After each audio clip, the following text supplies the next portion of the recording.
למה? לא, אתה יכול לשיר. גם, שרה גם כן? אני? לא, זה גם עם הקול? כן. גם עם הקול? כן. זה טוב. יאללה.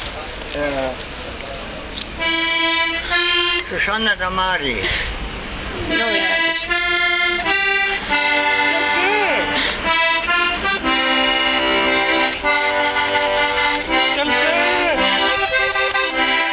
אני הכרתי שושנה דמארי מתי היא בת 18.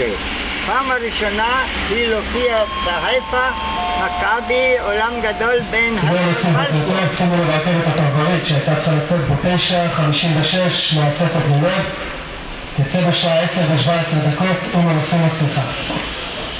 אז בא פתאום בזמן האנגלים בא שושנה דמארי כל כך יפהפייה, והאבא של אשתי היה שמש בעולם הזה, ואני ראיתי כל ההצגות בזמן האדמים. פתאום בא שושנה